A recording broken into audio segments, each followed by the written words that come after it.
one Canadian man who's been living here for a number of years and now has his British citizenship, is such a royal fan that he's composed a book of portraits of the Queen at various stages of her life. It's called Duty, a love letter to Queen Elizabeth II. And its author is Owen Grant Innes, who joins us now here in the studio. Hello, a warm welcome. Thank you, Kate. Lovely to be here. Tell me how you've been enjoying the bank holiday weekend. Have you been getting involved with street parties? Have you been spreading the word of your love for the Queen? Well, yesterday I went down to Trooping the Colour with a dear friend, and it was a bit of a circus with so many people, but it was difficult to see any of the actual parade, but it was delightful to be amongst people. And we ended up in St. James Square with the big screen so we could sort of see it there. We saw the flyover, and it was just really lovely to be there and sense the energy and the love for the Queen and for the country. Yeah. Talking of energy, how did that feel like? I'm always wowed whenever I'm in big groups of people or big events, really. We're talking about community a little bit later on in the show. But how did that feel, being part of that celebration? It was brilliant. I mean, there's always a sense of panic when there's crowds because there's crowd control and getting there, and the certain parts of the subway were shut down, so it's a bit of a maze to get there. But once you get there and you start to talk to people, you find your place in the sun. And there were these two women from up north that had these gorgeous fingernails painted with the Union Jack and red, white, and blue, and one nail was purple for Jubilee purple. It's things like that are real icebreakers and a real way to connect with people that you probably wouldn't see, in your regular life. Tell me about your love for Queen Elizabeth II. You were born and raised in Canada. When do you first remember hearing about her, appreciating her? Where did it all begin? Well, it began when I was 5 years old, and I was a child in the 1960s. And in the 1960s, we started school at 5 years old, and I went to primary school, which is the first year. And back then in Canada, in Nova Scotia, where I'm from, we would sing God Save the Queen, as we call it, the British national anthem. We would start the day with God Save the Queen, and we would all stand by our desks and face the front of the classroom, and there was always a beautiful sort of portrait of the Queen at the top of the blackboards, and there was a loudspeaker where the music came out. I actually wonder if we did that over here. I mean, it seems very patriotic of you. Yeah, and a lot of Brits that were born here said they don't remember doing that. But we did that, and day after day, month after month.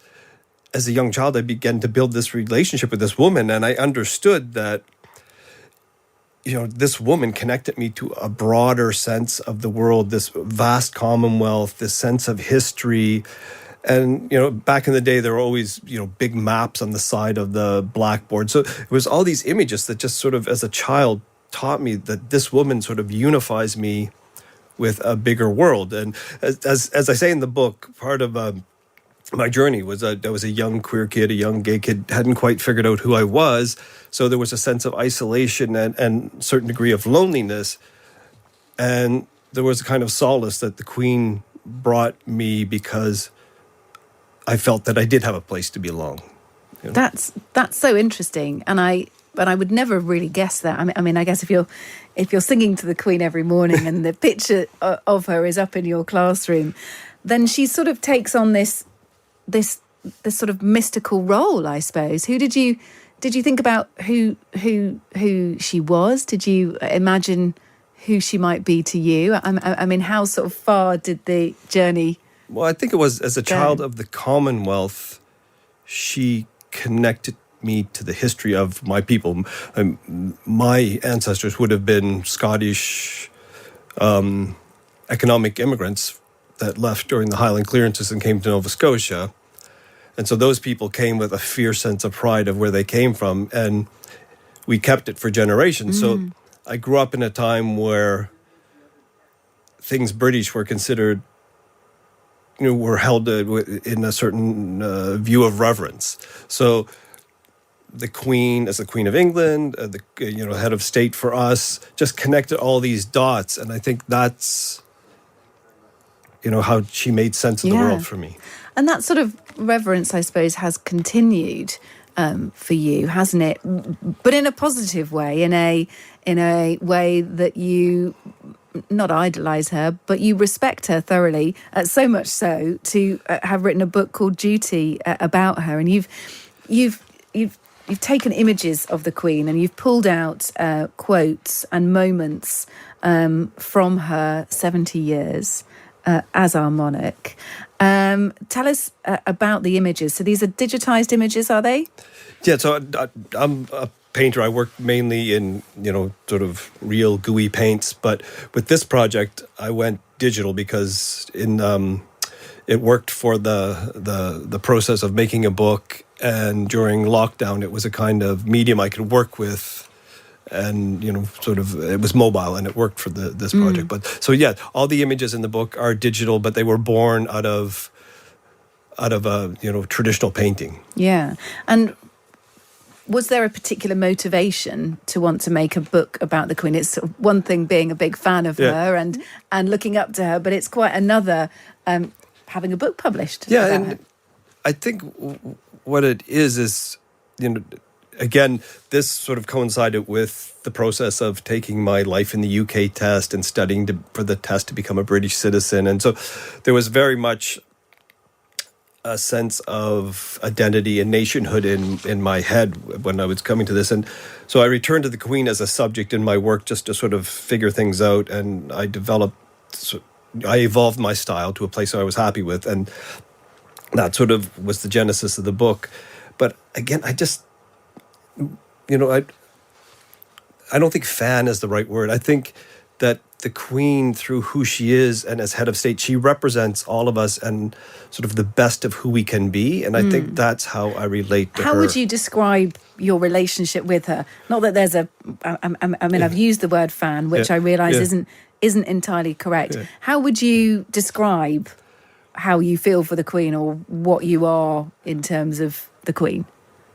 Well, I think the relationship between sovereign and subject is a really fascinating one because there's not that many countries in the world that have such an intense relationship with their monarch.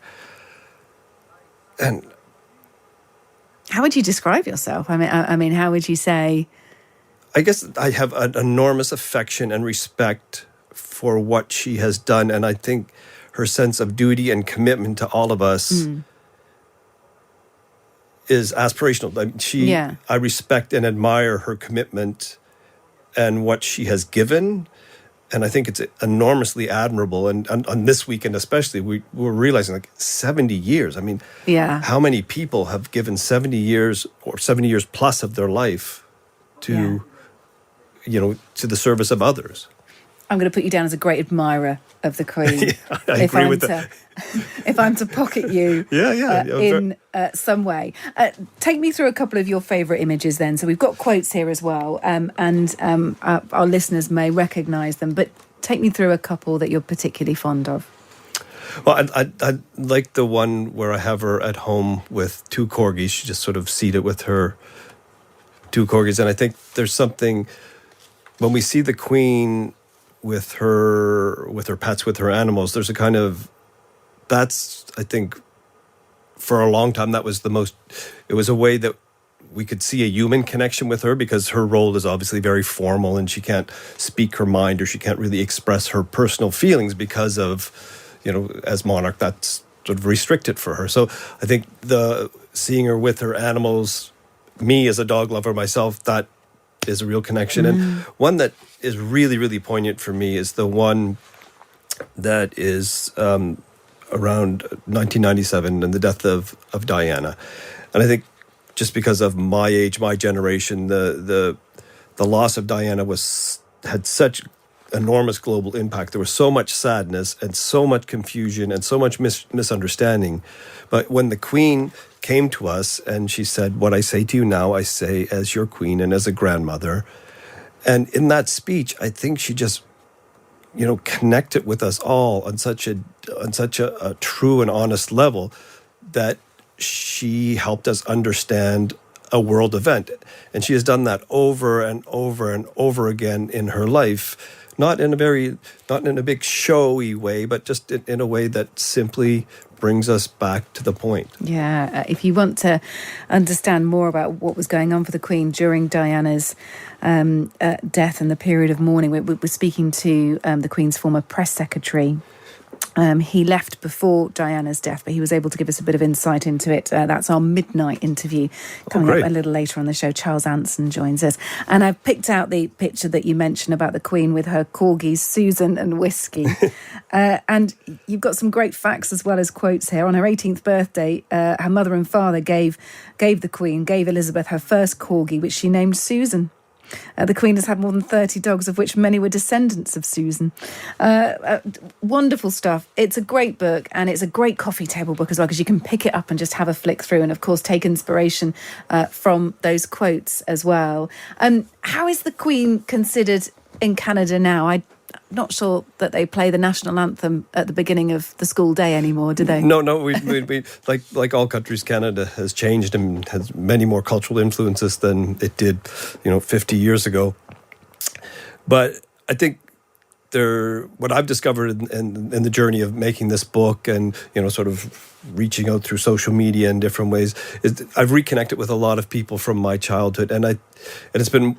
People have offered me stories of their connection to the Queen. So, in the book, I talk about my personal connection to the Queen, but then friends will say, well, to me, as a new Canadian, coming from a non-Commonwealth country, she helped me build a sense of identity in my new land. And so I think she just offers things to so many different people in so many different levels and different ways. And it's great to get your perspective too. Now a British citizen, but of course born and raised in Canada, and Canada being part of the Commonwealth, and just how Canada embraced the Queen all those years ago. Thank you so much for joining us. The book is called Duty. It's a love letter to Queen Elizabeth II by Owen Grant. Owen's been with us here in the studio this evening. Thanks, Owen. Good to see you. Pleasure. Thank you, Kait. Thank you.